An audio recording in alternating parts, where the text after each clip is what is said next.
বিশ্বের সবচেয়ে জনপ্রিয় ঘরোয়া cricket league Indian premier league শুরু হচ্ছে 22 মার্চ। এবারও রয়্যাল চ্যালেঞ্জার্স বেঙ্গালুরুর হয়ে মাঠে নামবেন ভারতের তারকা ব্যাটার বিরাট কোহলি। শিরোপা না জিতলেও আইপিএলে ব্যক্তিগত রেকর্ডের দিক থেকে তিনি অন্যতম সেরা ব্যাটার। এবারও তার সামনে রয়েছে 4টি রেকর্ড গড়ার সুযোগ।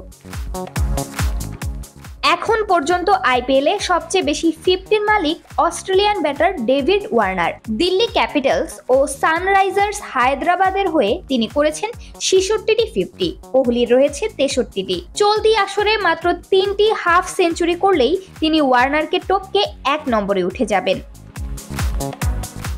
আইপিএলের 17 আসরের ইতিহাসে সবচেয়ে বেশি 118টি ক্যাচ নিয়েছেন দক্ষিণ আফ্রিকার এভি ডি ভিলিয়ার্স। কোহলির ঝুলিতে আছে 114টি ক্যাচ, আর মাত্র 5টি ক্যাচ ধরলেই তিনি আইপিএলের সর্বকালের সর্বোচ্চ ক্যাচ শিকারী হবেন।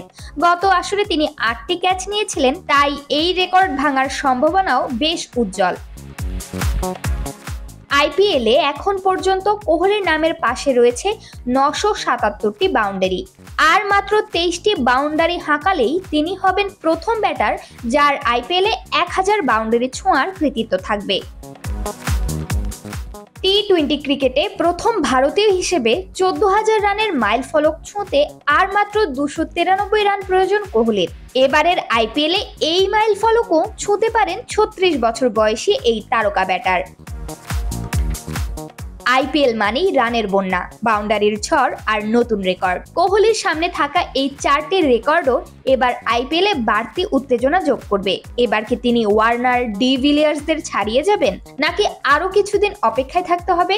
উত্তর মিলবে 22 মার্চ থেকে শুরু হতে যাওয়া জমজমাট আসরে।